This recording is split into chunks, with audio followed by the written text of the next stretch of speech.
Welcome to the Balanced Leader podcast, where we tackle the ultimate challenge for leaders, achieving peak performance without sacrificing your well-being. If you're ready to lead with clarity, energy, and impact without burning out, then you're in the right place. I'm Rob Hills, your leadership and wellbeing coach, and in each episode, I'll give you the insights, tools, and strategies that will enable you to thrive. Today, we're tackling one of the biggest leadership traps out there, busyness. My guest is Brendon Le Lievre, an executive coach and leadership expert who helps leaders escape the busyness cycle and become more focused, strategic, and effective. In this episode, Brendon shares why so many leaders are overwhelmed, how busyness has become a badge of honor, and the 6 different busy styles that might be keeping you stuck. If you've ever felt stretched too thin or caught in the whirlwind of always doing, then this episode is for you. So let's dive into today's episode with Brendon Le Lievre.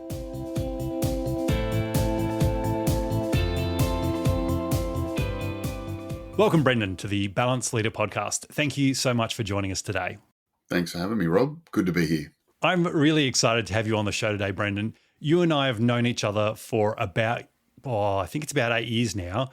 I still don't know how to say your last name, so I'm going to give it a crack. Brendon Le Lievre. Is that right?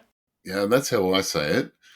But I tend to try and find people with a French accent to say it for me because it sounds much better when there's a French accent on it. And so when I'm running workshops, that's usually how I kick off. Yeah. And sometimes there's someone who can, and it sounds marvelous, but it's just the surname. I say no family to visit, no chateau in the Bordeaux region to inherit, which gets some giggles to start with. So disappointing, mate. I thought that was actually a thing. There you go. I've loved over the last 8 years watching your evolution from public servant to now you own your own consultancy. And we're connected on LinkedIn and through different channels, and I love the content you're putting out into the world.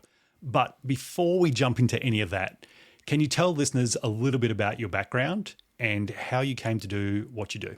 Yes. So started in the public service, got a job as a result of work experience, and thought this goes all right. I don't really know what I want to be when I grow up yet, but I used to work in an IT help desk, and I just pray that technology works now because I don't have very good skills in that space anymore. And then I was lucky I got to do lots of stuff. I worked in a big agency, so I managed projects and I led teams and I worked in level 3 support for IT stuff, and I did major change coordinate. I did lots of stuff, but I still didn't really know what I wanted to be when I grew up. And then throughout my career, kept moving into more senior positions, was managing a team, and had a conversation with a senior executive one day around development. And he suggested I go and do some leadership study. And I went and did that and found coaching. And when I found coaching, I went, well, this is what I want to do.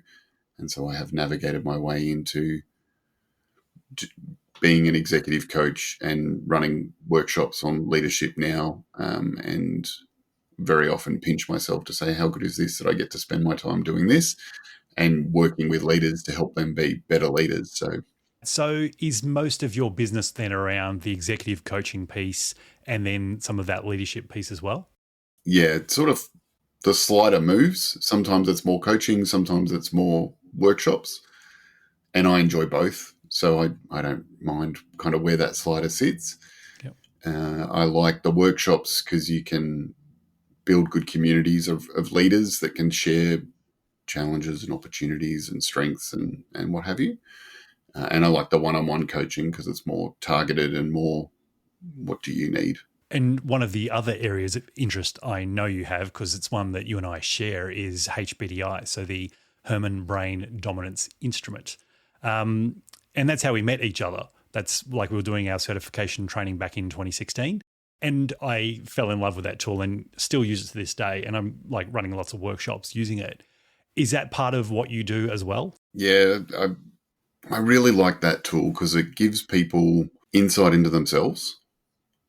It gives them a language to talk about with others what works for them or doesn't work for them. And I really like that it helps people, well, it helped me, and it helps people I go, oh, they're not difficult. They're just different. And if they're different, I can just treat them the way they want to be treated, and that will hopefully get us a better result. And I've got the language to talk about it. So I just think it's so powerful. I was introduced to that when I was working in a government agency. I remember doing the survey and thinking, what is this? Where is this taking us? What is this going to tell me? And then opening my results and going, oh, well, where has this been? Like, this would have been helpful 10, 15 years ago. I would have made some different choices maybe, but you sort of bump into it when you're meant to bump into it, I think. And I use it regularly and find it makes concepts really practical for people, which is nice. Yeah, it's really interesting. I was having a conversation the other day with someone as I was giving them their debrief on HBDI, and at the start they're like, "Yeah, what does it mean? Like, but how am I going to apply this? How am I going to apply this?" By the end of it, they were telling me how they were going to apply, and they're like, "And I'm going to do this, and I'm going to do this, and this is amazing." And I had that experience. I have that experience quite a bit in workshops where people come in a little bit guarded, a little bit, what fortune teller stuff is this? And then leaving. And again, as you described, they have a framework, they have a language to see how other people think, and knowing their thinking preferences knows they're not being difficult. That's how they are. And that's different to me, and that's okay. Yeah. Yeah. I've heard it referred to as horoscopes for business, but it's not that. It's far more rigorous and reliable than that. But yeah. That sort of initial guardedness around it's like, I don't know if I like this. And then like, this is really good. Yeah. Like, yeah, it's amazing. Mate, with the work that you're doing with leaders in your leadership workshops and your executive coaching, what do you think are some of the biggest challenges for leaders currently? The challenge that I'm focused on the most at the moment for leaders, and I think is the biggest one, is busyness. And so a lot of my content recently has been around how do we get leaders to be unbusy leaders. I think that's the challenge that they are facing. It's not about efficiency anymore or time management anymore. It's around let's really connect with what is it inside of us that makes us busy, and how do we be more focused, more strategic, more planned, more developmental, more impactful than just being busy. Because I'm noticing that more and more in my workshops, leaders are burning out earlier in the year. Last year it was September, October, and people were tired. Like, I need a break. Yeah. Well, when are you having that? And they're like, oh, in December and January. And I'm like, well, how are you getting through the next 2 months? It just seems unsustainable. So I don't think it's an easy challenge for anyone, but I think there are things that we can do to reflect on what makes us busy. And I have been asking people, do you want to be as busy or more busy this year as you were last year? And no one has yet said yes. So, but we treat busy as a sort of a badge of honor. How are you? Are you busy? Have you been busy? I hope you're busy. I'm like, I don't want to be busy. Yeah. Yeah, it's funny. I've reflected. I've been watching you put out some of this content around unbusyness, and I catch myself now every time someone says, how are you? It's like, I'm busy. And I'm like, I'm not busy. I'm great. Yeah. I'm fulfilled. I'm doing lots. I'm focused. Externally, I look busy. I am well aware of that, but I don't think of myself as busy. Yeah. Where do you think this comes from? Where is this need to feel busy come from? Is it workplace culture? Is it our own internal drive? Is it a mix of both, or is it something completely different? I think it's both. I think internally there are, like, if I'm not busy, then I'm not adding value. If I'm not busy, I might miss out on something. If I'm not busy, I might be thought of as lazy. Like, that kind of internal drive can happen. If I'm not busy, I might let people down. And then I think externally, there's a pressure to be busy because everyone else is busy, in inverted commas. Or we've created cultures that are very reactionary and not put in place the things that help us to slow down, to be strategic, to plan. I know when I worked in teams, and I know it still happens because people mention it in workshops, like the concept of the Friday afternoon special, this urgent briefing that shows up at 3:00 on a Friday. And I got caught by heaps of them, and we'd stay back and we'd thrash it out and we'd wordsmith it and we'd finally get it up the line, and you'd go away and spend all weekend thinking about, was it good enough? Did it hit the mark? Did it do what it needed to do? And you'd come in on Monday and you'd say, how'd that thing go that we sent up on Friday? I didn't even look at it. Like, why were we here till 7 o'clock on Friday dealing with that then? Because that's not how I like to spend my Friday nights. I laugh at that because I've experienced that myself. Yeah. And you often put a lot of internal pressure on yourself to achieve something when the person who either asked, and it could be just a flippant, oh, can you do this for me? But you sort of interpret a certain way and then you're off to the races and you're really busy doing something you probably didn't need to do. So there's probably some communication, that we could clarify around that, I suppose, as well. Yeah, and leaders often, I don't have time to delegate properly, Brendon. I don't have time to give feedback. And I think to myself, that's because you're not delegating properly or giving feedback. That's why you don't have time. Yeah. Because everyone's caught in this whirlwind of round and round and round. So I really like all of Michael Bungay-Stanier's work, but in this instance, his question of, if I say yes to this, what am I saying no to? Mm. And I return to that regularly because I suffer a bit from the noddies. Like people say, Brendon, can you? And I'm already nodding. I'm like, yes, I can. I have no idea what it is, but yes, I'd love to. Mm. And if I lean into that too much, I do overload myself and I do get busy. So I'm very focused on, if I say yes to this, what am I saying no to? And it might be a small thing, it might be a big thing. But I think that question is really helpful because then if I do need to say no, what I can say, or what other leaders can say is, yes, I can do that, and here are the consequences or the impacts of me doing that, as opposed to, no, I'm busy. Because if you say, no, I can't do it, I'm busy. If you want something done, you give it to a busy person. So it's like, oh, great, we'll just make sure you find a way to do it, right? So no, I'm busy doesn't stop things. Yes, I can, and this thing stops, this thing's slower, this thing gets missed. I don't get to go to lunch, I don't get to leave on time, whatever it might be. And they go, oh, leave that with me and I'll come back to you if I need it. It's a better outcome. Yep. Who do you think is most perceptible to this? Who is the people that are probably, I want to say, the worst at being busy, but you know what I mean? You gave an example there before, the noddies. I like that. I'm going to use that. Yep. I'm thinking I've got a couple of other sort of groups in my mind. The people pleasers, perfectionists, the overthinkers. Is that the sort of people that are struggling with this the most? Yeah, that can drive it. The firefighter, the person that likes the recognition from comes of knocking things over really quickly and getting stuff done. And I'm not saying that those things are not useful skills. I'm just saying, how do we reframe it into be impactful and unbusy as opposed to busy, busy, busy, busy? And how do we check in with, if I'm a people pleaser and I please everyone around me, but I burn myself out, then I'm not really long-term pleasing everyone because I'm not going to be at my best if I'm burnt out. Yeah.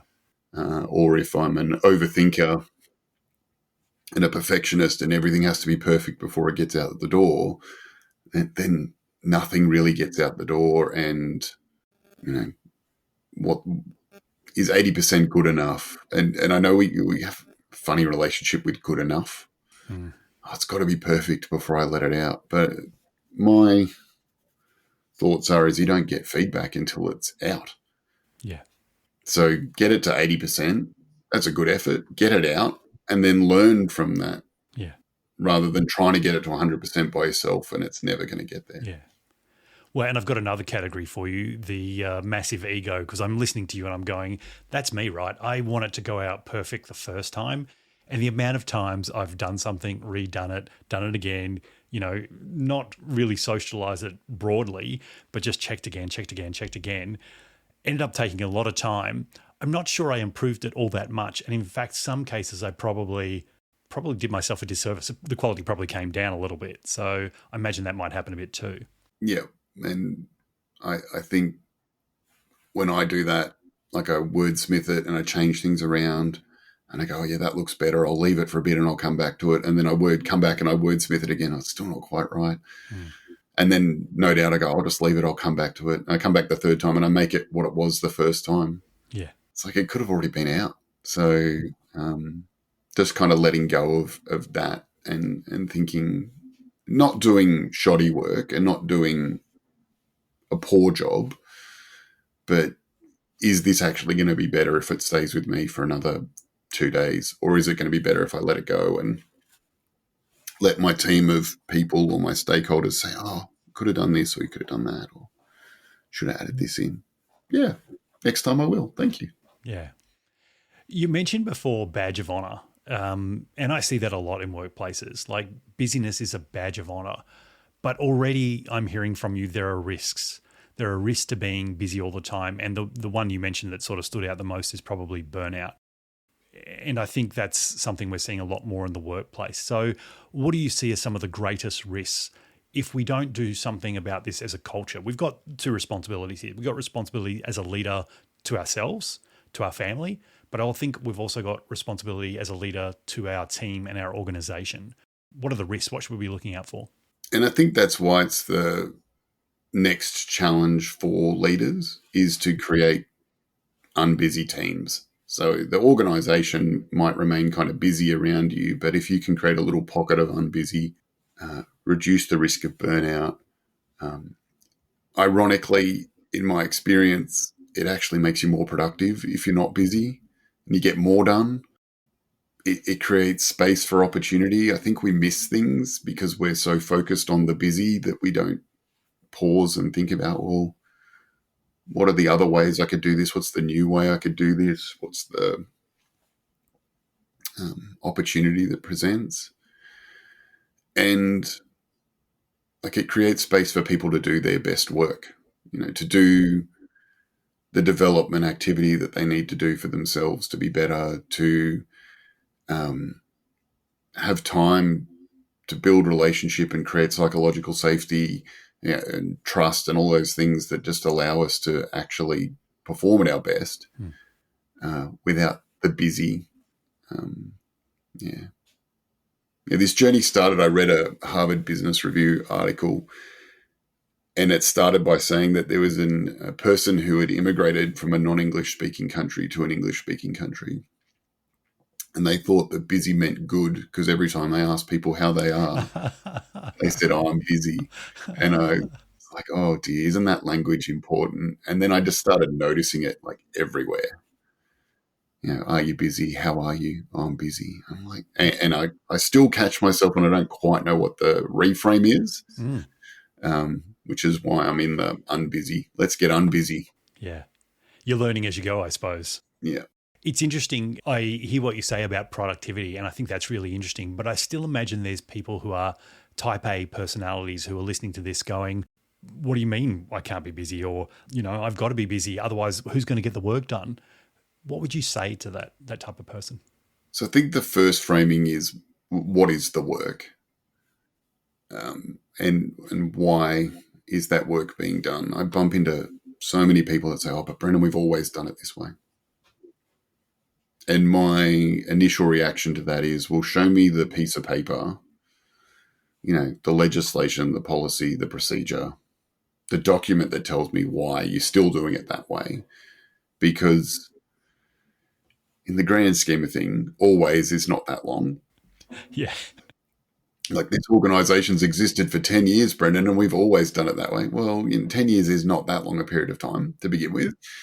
And second of all, if you have been doing it that way for 10 years, the world hasn't changed. Like the world's the same as it was 10 years ago. Yeah. So if there is a piece of legislation that says you have to do it that way, or a policy or a procedure, fair enough. But if there's not, can we just explore why we're still doing it that way? And whether it's still relevant for us to be doing it. Because I think often we get caught doing things that we've always done, but no one really wants it or cares about it, or it's not necessary anymore. And it's about saying, well, because like you say, there's that, well, but that's my work and it's really important. It may be, but what are you not doing because you're doing that? And how much more impact could you have if you did other things?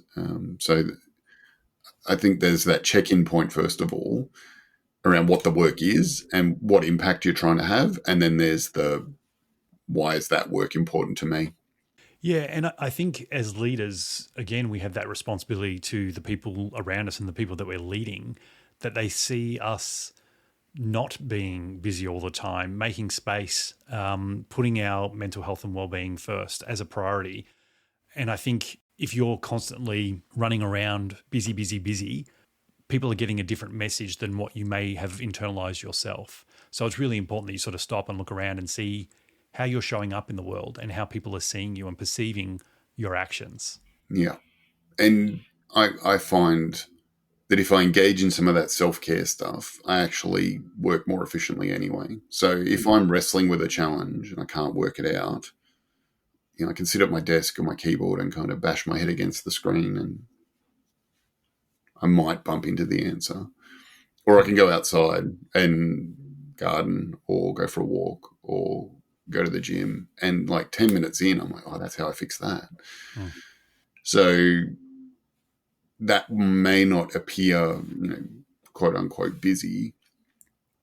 Like, Brendon, you just relax. You're not doing much. And I was like, well, I'm a knowledge worker. I should be using my brain and doing the things that help my brain do its best work, not.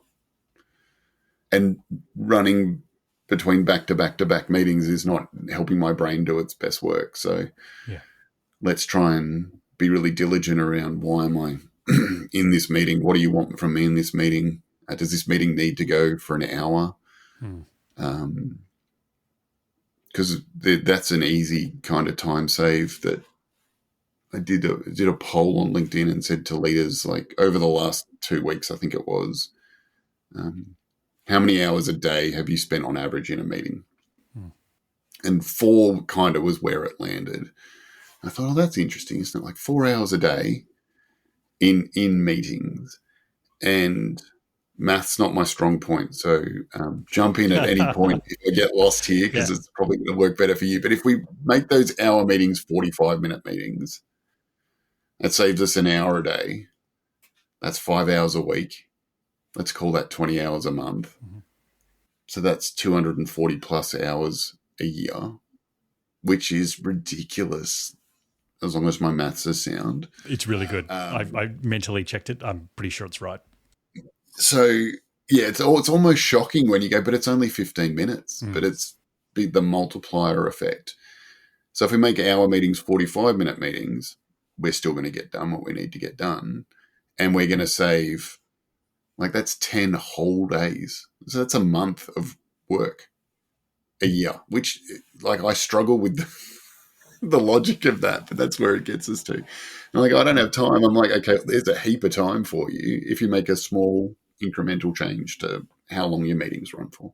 And it's really funny because time seems to expand to the exact amount of time you set aside for a meeting. So if you set aside an hour, the meeting's probably going to go for an hour.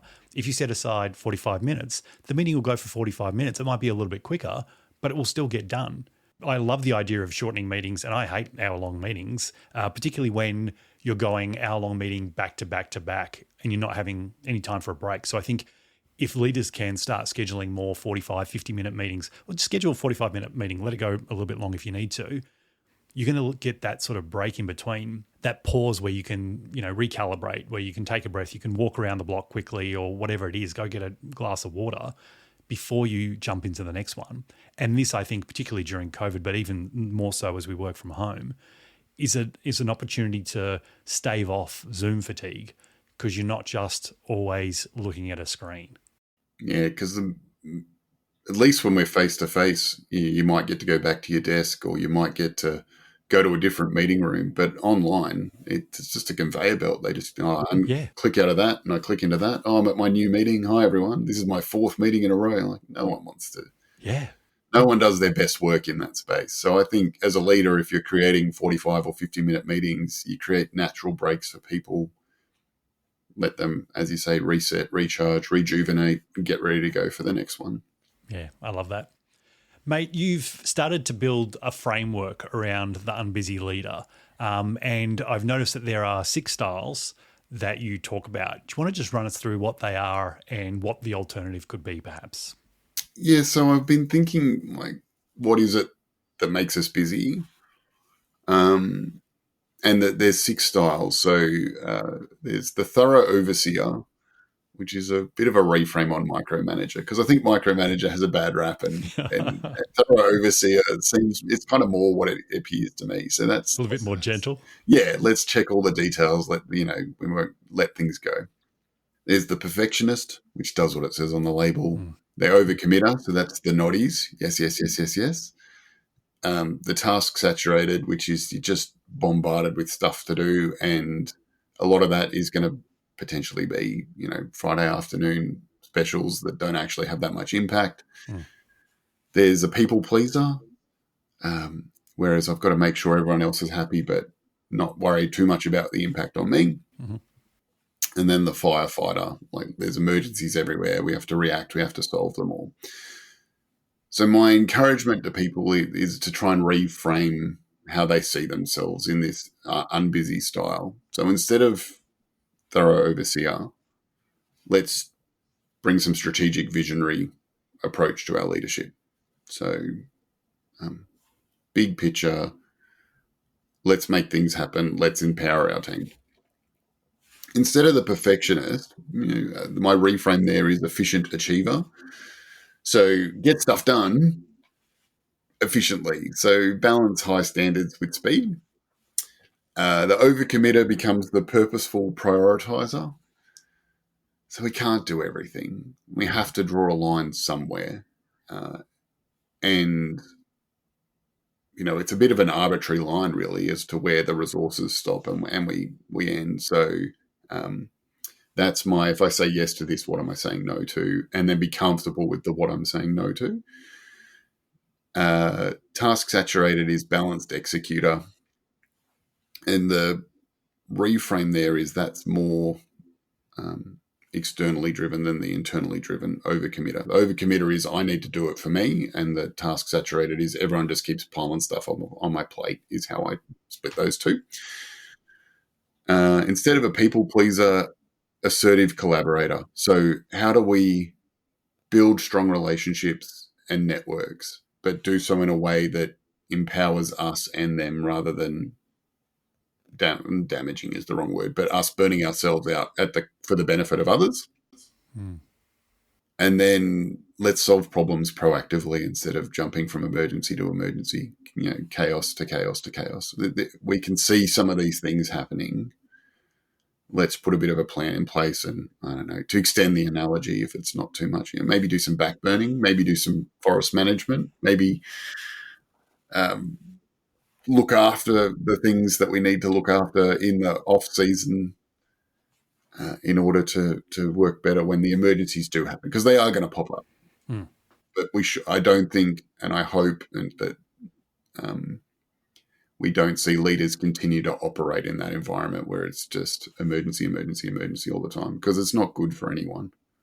I love these reframes, mate. I'm wondering, is it something that people should have a look at the list and, say which one they are? And by the way, I think I'm all of them to some degree, which I'm hoping is a common thing, Brendon. Otherwise, we're going to have a longer session here, mate. Yeah.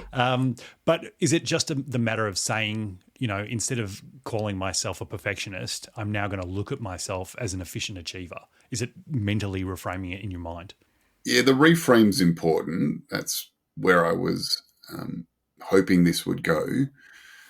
The next thing I'd like to do, but it's a matter of if I say yes to this, what I'm saying no to some other stuff at the moment. Very strategic. I like that.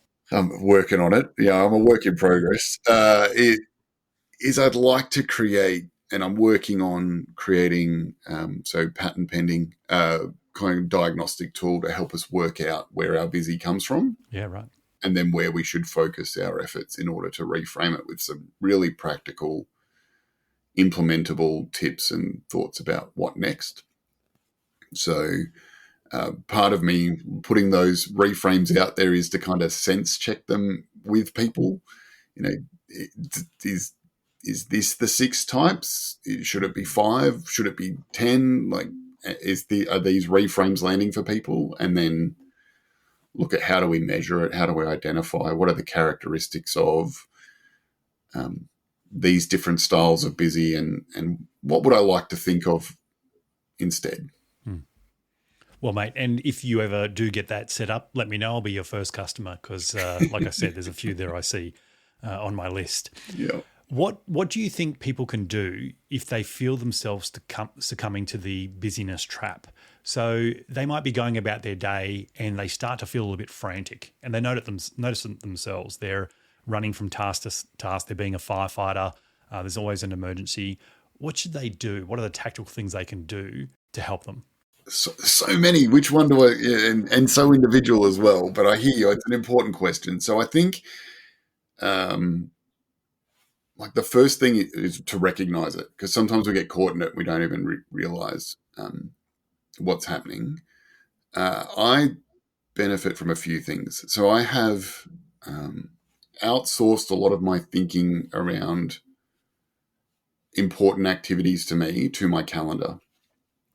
And so when I show people my calendar, they're like, why do you have lunch in your calendar? Or why do you have go to the gym in your calendar? Or why do you have, pick the kids up from school or drop the kids off at school? And shouldn't you just remember that? I'm like, yeah, but now I don't have to remember to do it. Yeah. I just have to remember to check my calendar. Yep. So I just shove all that in there. And then I look at my calendar and I'm like, oh, it's time to go to the gym. So I better go to the gym like I would with any other meeting. So I find that really helps for me. 2 other things that are in my calendar that really help me to get unbusy is, and these are sort of more longer term things to implement, is as early as I can in the week, I have a plan the week, half an hour set aside. And that seems really indulgent. But every time I don't spend that half an hour kind of just looking through this week and usually next week and going, have people responded to invites that I've sent, and have people got Zoom links or Teams links or WebEx links or whatever it is? Have I set time aside to travel? Have I got the report that I want to discuss with the person written? Do I know where I'm actually going for this meeting? Every time I don't do those things, I end up in the wrong place at the wrong time with the wrong information to meet the wrong person who's not expecting me to be there. So I end up wasting so much more time and being ineffective because I don't send those reminders or kind of check in or whatever it might be. And then on a Friday afternoon, I reflect on and I identify at least 3 things that went well and no more than 3 things that could have gone better. And I find that really helps kind of sense check how my week has gone. So there's that. But when you're in the moment, because that was initially where we started,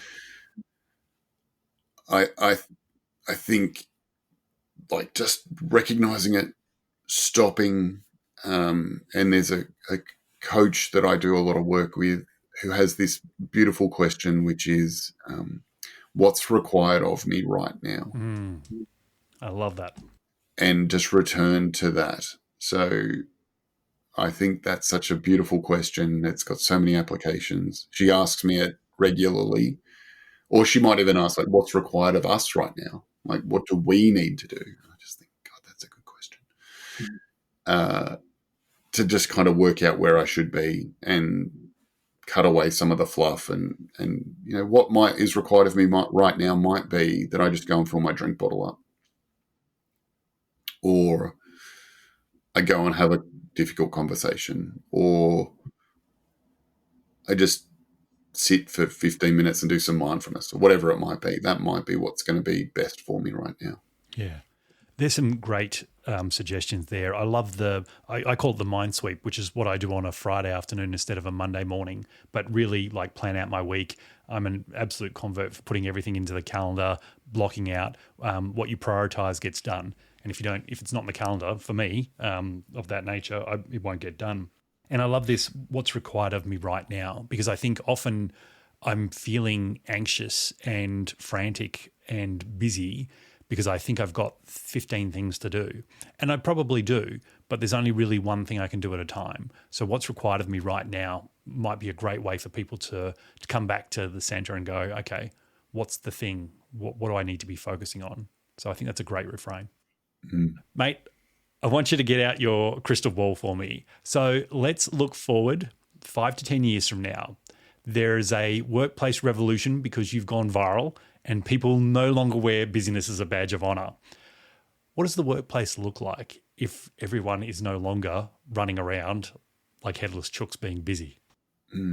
What a nice vision to have. So I think let's say when yeah. words are important. Yeah. Now, when that happens, I think leaders will have good intent for what they're trying to achieve and will communicate that with their team. There'll be time for them to focus themselves and their teams on what is actually important and is actually going to create outcome as opposed to output. And they'll have the space in order to do those things. And there'll be a decision about when we are, I'll say, busy and when we're not. So sometimes there is just stuff that happens and we have to respond frantically and get stuff done. I'm not a purist. I think we'll never get away from that. There will be emergencies. There is stuff that's important on short turnaround where we kind of have to drop what we had planned and step into something else. Absolutely. But it'll be a choice and a conscious choice, not a state of being. And I hope it creates a workplace where people are able to achieve the things they want to achieve, create the change they want to see, and feel fulfilled by the work that they're doing. That would make me very happy. Sounds amazing. Sign me up. Brendon. Well, it's there for us to create, Rob. It's there for us to create. Absolutely. And everyone else later. Yeah. I couldn't agree more. What's one question I didn't ask today that maybe you'd hoped that I would have? And if I did ask it, how would you have responded? That's one question you didn't ask. That's a good question. I didn't know you were going to ask that one. Yeah. So I think and I don't quite. It's not going to be perfect, but in the interest of close enough is good enough. We'll get it out there, and then we can do something with it.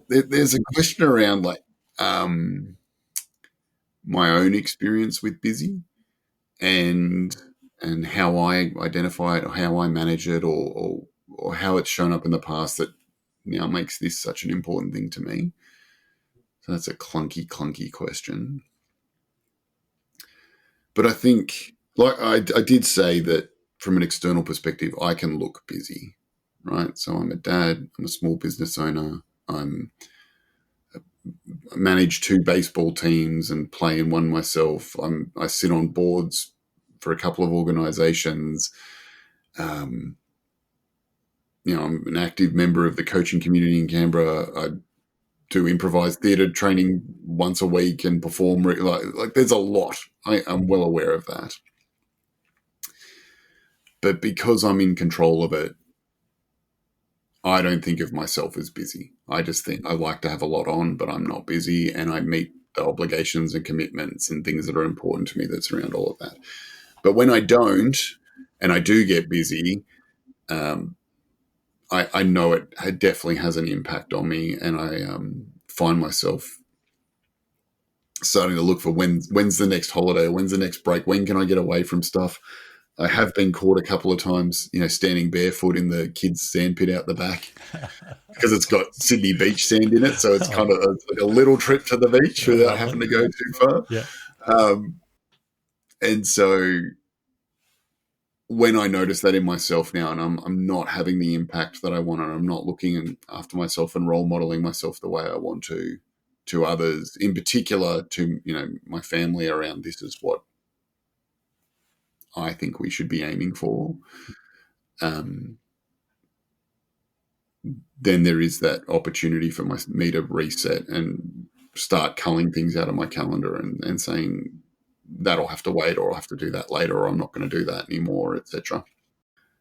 So yeah, that's the question, and that's how I'd answer it. Love it. Perfect. Thank you, Brendon. This has been a wonderful conversation. I really appreciate you being here, mate.